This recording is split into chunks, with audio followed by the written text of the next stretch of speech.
Bonsoir à tous et bienvenue dans ce point de l'actualité. Le président de la République a participé par visioconférence au 60e anniversaire du département Afrique du FMI. Alassane Ouattara, dans son intervention, a émis le vœu que le Fonds monétaire international fasse plus d'efforts pour l'Afrique, un soutien aux économies africaines confrontées à une grave crise en raison de la Covid-19.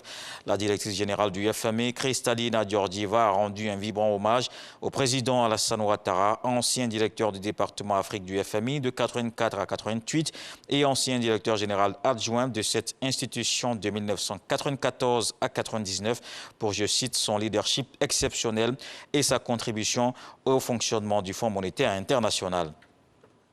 La CIE annonce un programme de rationnement de la fourniture de l'électricité. Le directeur général adjoint de la CIE était face à la presse pour expliquer les grands principes de cette décision. Plage horaire, jours et zones concernées par les coupures. Des détails dans ce reportage de Jean-Luc Bambo. 6h à 12h, 12h à 18h. Telles sont les deux plages horaires choisies pour appliquer le programme de rationnement d'électricité annoncé par la compagnie ivoirienne d'électricité CIE. Si un quartier, que ce soit à Abidjan comme à l'intérieur, est rationné de 6h à 12h, à partir de 12h, ce quartier va avoir l'électricité. Et c'est dans un autre quartier que le rationnement va se faire. N'est pas concernée par ce rationnement la plage horaire entre 18h et 6h du matin. Tout est mis en œuvre pour éviter une interruption d'électricité la nuit.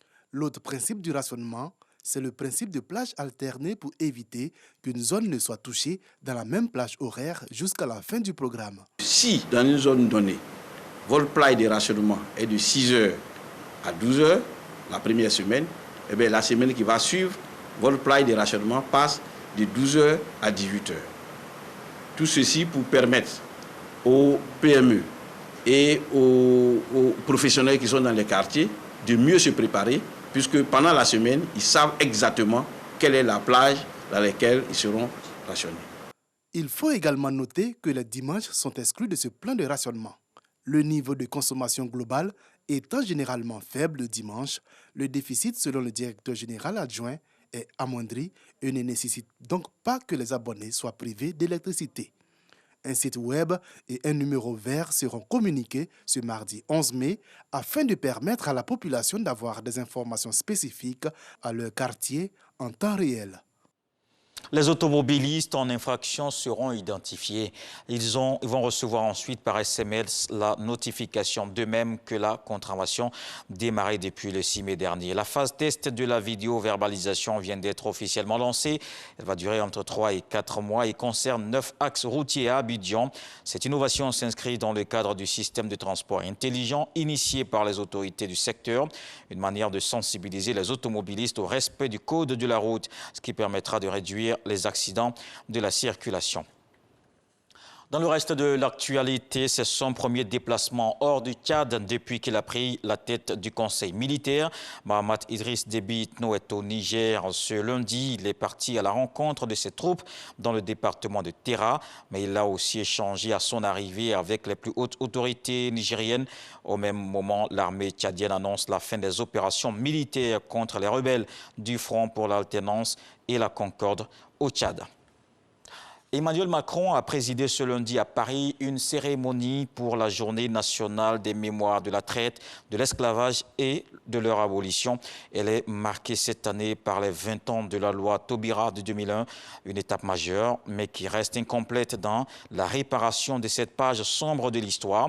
Aucun politique n'a pris la parole au cours de la brève cérémonie devant le monument commémorant l'abolition de l'esclavage dans le jardin de Luxembourg, mais ils ont écouté des enfants et des jeunes raconter en slam ou avec un chant guadeloupéen le long combat de douleur et de sang, un combat de près de 4 millions de femmes et d'hommes ayant vécu en esclavage dans les colonies françaises jusqu'à son abolition en 1848.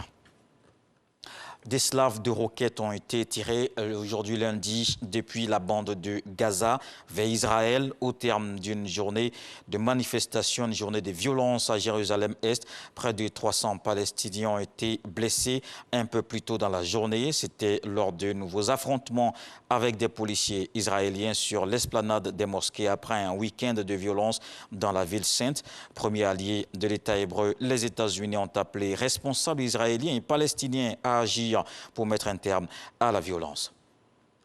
Voilà pour le flash d'information. Je vous retrouve à 20 h pour le journal.